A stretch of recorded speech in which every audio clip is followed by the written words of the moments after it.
بنی اسرائیل پہ کون سا اور کیسا دنیاوی عذاب نازل ہوا؟ بغیر باپ کے پیدا ہونا اللہ کے بیٹا ہونے کی دلیل ہے۔ رسول خدا نے اس کے جواب میں بنی اسرائیل سے کیا کہا؟ آئیے ان سوالات کے جوابات جانتے ہیں اس ایپیسوڈ میں۔ بسم اللہ الرحمن الرحیم۔ ناظرین محترم، السلام علیکم ورحمۃ اللہ وبرکاتہ۔ تمام عاشقان قرآن کا ایک بار پھر استقبال کرتے ہیں۔ آج آپ کے سامنے سورہ آل عمران کی 4 آیت لے کر حاضر ہوئے ہیں۔ آئیے شروعات کرتے ہیں آیت نمبر 56 اور 57 کی تلاوت اور اس کے ترجمے سے۔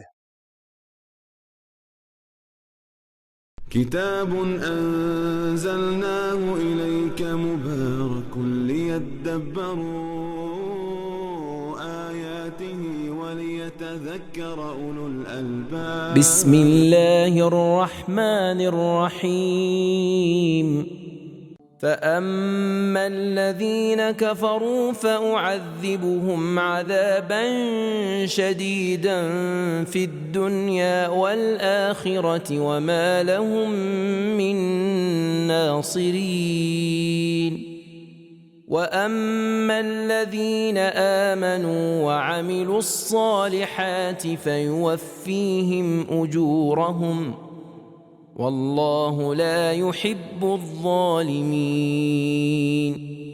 تو جو لوگ کافر ہو گئے ہیں میں انہیں دنیا اور آخرت میں سخت عذاب دوں گا اور ان کے لیے کوئی مددگار نہیں ہے، اور جو لوگ ایمان لائے اور نیک اعمال بجا لائے تو اللہ تعالیٰ انہیں مکمل جزا عطا فرمائے گا، اور اللہ تعالیٰ ظالموں کو دوست نہیں رکھتا۔ بہترین تلاوت اور اس کا ترجمہ سننے کے بعد آئیے جانتے ہیں اس کے اہم نکات کو بھی۔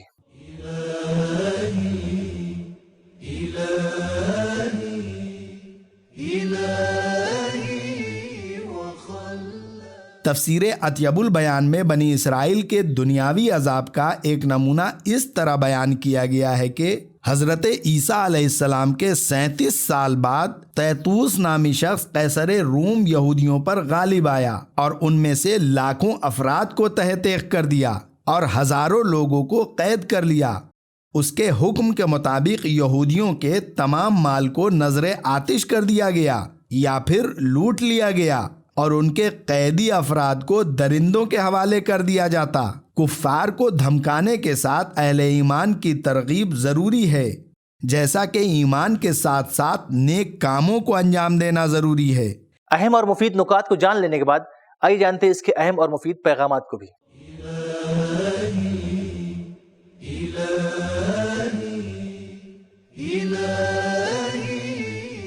نمبر 1، کفر اور بے ایمانی کا انجام اللہ کا عذاب ہے۔ نمبر 2، اتمام حجت جس قدر زیادہ ہوگا منکرین پر خدائی قہر و غضب بھی اتنا ہی زیادہ ہوگا۔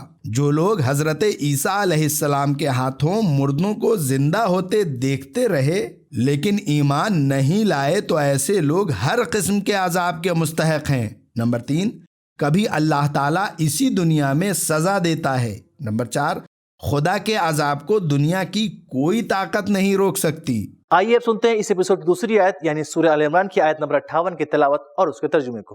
ذَلِكَ نَتْلُوهُ عَلَيْكَ مِنَ الْآيَاتِ وَالذِّكْرِ الْحَكِيمِ۔ اے رسول، یہ باتیں جو ہم تمہارے لیے بیان کر رہے ہیں یہ حکمت آمیز نصیحت ہے۔ بندگان خدا کے لیے اس آیت میں بھی کچھ اہم پیغامات موجود ہیں۔ آئیے جان لیتے ہیں ان اہم پیغامات کو بھی۔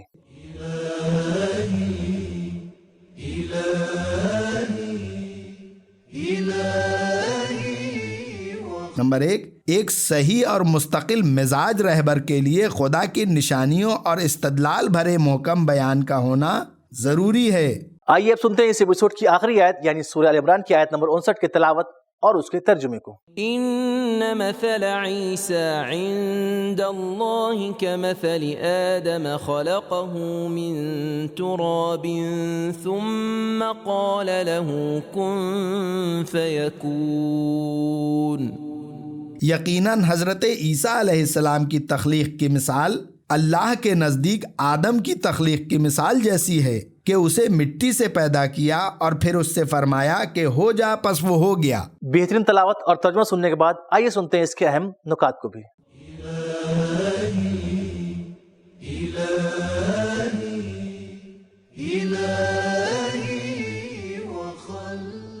نصارہ کے کچھ لوگ مدینے پہنچے اور پیغمبر اسلام کی خدمت میں حاضر ہوئے۔ انہوں نے آ حضرت کے ساتھ اپنی گفتگو میں حضرت عیسیٰ علیہ السلام کی بغیر باپ کی ولادت کو ان کی اولویت کی دلیل بتایا۔ اس وقت یہ آیت نازل ہوئی اور ان کا جواب یوں دیا: اگر کسی کی بغیر باپ کے ولادت اس کے خدا یا خدا کے بیٹا ہونے کی دلیل ہے تو حضرت آدم کی ولادت تو اس سے زیادہ اہمیت کی حامل ہے، کیونکہ ان کا نہ تو کوئی باپ تھا اور نہ ہی ماں۔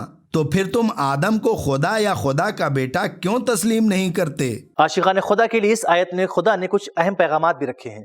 آئیے جان لیتے ہیں ان اہم پیغامات کو بھی۔